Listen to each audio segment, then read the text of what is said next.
Hey everyone, so a few more thoughts leading on from our last video. It's going to be a short one, but a few more thoughts. So this morning as I woke up, I rolled over and I gazing out the window. It's something I've done for some time. It's almost that sense of as I wake up, I kind of roll over, look out the window, and I'm listening to the day. And what I really noticed this morning was the sound of the traffic. Now, my bedroom is towards the back of my space, and it actually can be quite quiet. But you can hear, if you listen, you can hear the traffic, but you have to listen. And it's something that I've done, is for a while is kind of, roll over, gaze out the window, and listen to the day. Listen to the day as you kind of meet the day. And what I noticed was there was sound of more traffic, and yesterday morning there was no sound of traffic whatsoever. And the only other time that it can be like that, in my experience, is Christmas morning and Christmas Day. It's the only time where everything quietens down, the world just quietens down. But yesterday morning was no different to that. And you could say, well, isn't that a good thing? Of course it could be, but it's the intention behind it. It's what's happening behind that to kind of force that to happen. So this morning there was a lot more kind of traffic. Yesterday morning it was really still and quiet. There was hardly any traffic. And I remember, my trip yesterday into town was just really kind of eerily quiet. It's really easy for me to hop on a bus from where I am and go into town to do some of the chores that I do on a Monday. And that's the other thing. It was a Monday morning. It was very early. It was around the time that everybody's on the move, commuting, and kind of all those things that happen on a Monday morning. But even the bus was really, really quiet. There was 3 people on the bus, and the driver hopped off into town, went into the bank to do some chores, and there was 5 people in the bank, and normally there's a huge queue. There was 5 people in the bank, and there were 3 of them were staff. I go into the supermarket not knowing what to kind of meet or expect, but I had an idea because everything was so quiet. And they had staff at checkouts, yet hardly any customers. I was able to get my milk that I went to get the day before. There was all these staff, but hardly any customers. The central square within our town was a little busier, but not in comparison to any other day. So I laid there listening yesterday morning and listening to the day and kind of, hearing the contrast. And as I say, Monday morning was not dissimilar to what I've experienced on Christmas morning. It was that quiet. So I laid there listening, and I felt myself listen a little bit deeper, and there it was, a voice that I've come to recognise over the years, a voice that I've shared with many of you that follow my channel. And and it has a quality, it has a feeling. It's the same voice that said to me, Shane, you've grown many things in this life, you've touched many lives, but now it's time to grow a garden. It was the same quality, and it kind of had this warm yet firm manner to it, which I also recognised, and it said, stay open. Stay open. Nurture people to stay open. And it kind of took me back to the guys I spotted yesterday who clearly knew each other, who knew each other very well. They recognised each other as they were walking towards each other, yet they refused to shake each other's hands. And they really seemed to know each other really well, yet they kept their distance. So here's the question. Are we being encouraged to shut down, close down, separate ourselves even further? At a time where, you're beginning to see community rise and grow from, so much kind of trauma in the world. There was this sense of, people were stirring, communities were stirring. They were in a way kind of pulling together and kind of galvanizing, and they were rising up. And it was growing. Are we being encouraged to do the opposite? What's underneath that? What is really going on? I don't know if we really know what's going on.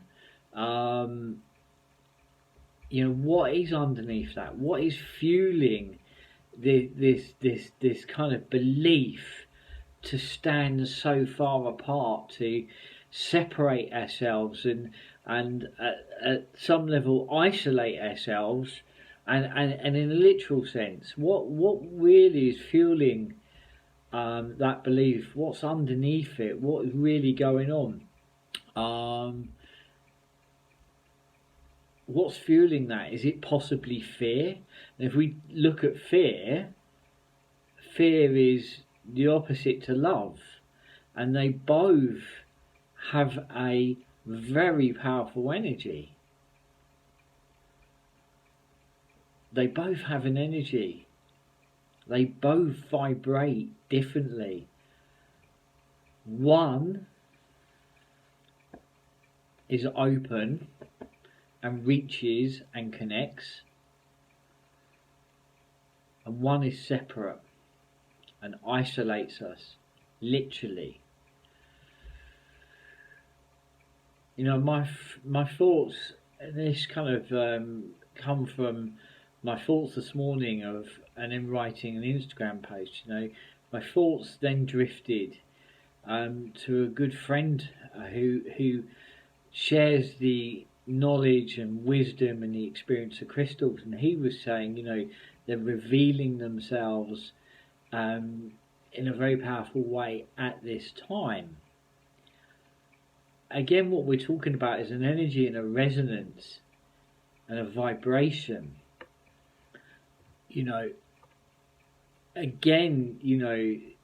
Those crystals seem to be revealing themselves possibly at a time where we just may need them the most, because it's all about vibration. It's about trying to raise our vibration, and I know that I look at the Boffy and I painted it a teal colour, and I've over the last few years I've been really attracted to the teal colour. It's a cross between this and a light blue. It's got some of the kind of mixtures of both, and I've been really kind of drawn to the colour teal. And the Boffy, those of you that follow me on Instagram, you'll see the colour of the Boffy. And the Boffy is teal, and we're talking about teal consciousness, which is a consciousness that is kind of raising or rising to serve, and it's kind of very truth orientated, and it's about the following the heart and the kind of path of service, and what we're talking about here is kind of deep kind of sense of love and empowerment, and I kind of wonder, what is going on, if we kind of think about what we're saying about the resonance with the crystals, they're revealing themselves in a very big way at this time. And to me, that's never random. It's kind of always by design. And I wonder the same about this crazy virus that's going on in the world, and what is it showing us? What is it teaching us? For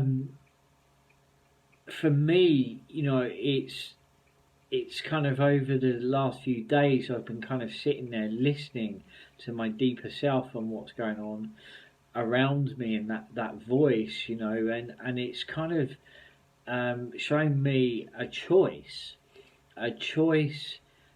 to continue to choose love over fear.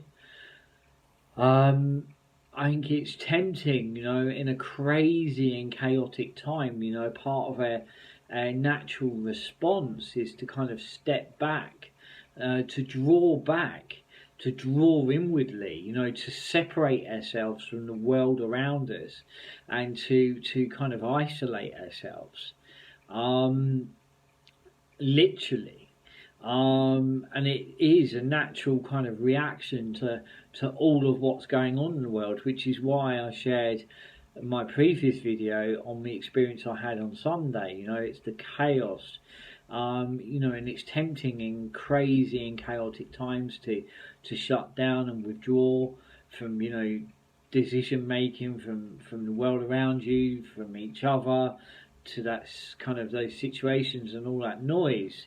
It's a fight or flight and freeze stress response to these perceived threats. And when I say perceived, is there's so much contradictory kind of information that we seem to be coming into contact with, and it's just kind of really pushing quite a elevated and escalated response in many people, which is what I experienced Sunday. But I think that it is we need to gently look at what it's drawing up, and what it's kind of moving within us, and are we going to shut ourselves away? Are we going to step back? Are we going to separate ourselves? Are we going to shut ourselves down? Or are we going to kind of come from here? And for me, that is something that I kind of have taken from this, that stirred this morning from that experience. So as I always say, I'm not saying I'm right. These are my feelings. These are things that are stirring within me, and if they can be of use, or they can help, they can guide, nourish or nurture, then absolutely that's what it's all about. And the innate guidance, instruction almost, was to nurture people to stay open and to stay connected to themselves, to each other, really importantly, and to something bigger than themselves. Love over fear. Stay open, and let it come from the heart. I'm going to drop in a link to a video that was sent to me by a subscriber this morning that I have watched, and I'm going to watch again at some point, and I'm just digesting it, but it throws up some really important points. It stirs up a lot of thought. So I thank that subscriber who sent it to me, who wanted to remain anonymous. That's absolutely cool with me, but they also wanted me to share this video, so I'm going to do that. I'm going to put it in the links below, and it is worth a watch. It's probably worth another watch. It is very deep and it will stir up a lot, but I really feel that it's really important information to kind of question and to, you know, absorb and even at some level discern as well. But at the same time, it is worth listening to. Take care, guys. Stay here, stay open, stay connected. As a good friend of mine says, get up, get out, get connected. And I think that that is really good guidance for this time. You know, don't allow that fear to paralyze you, so that you stop moving outside of your own front door. Take care, keep shining, speak soon.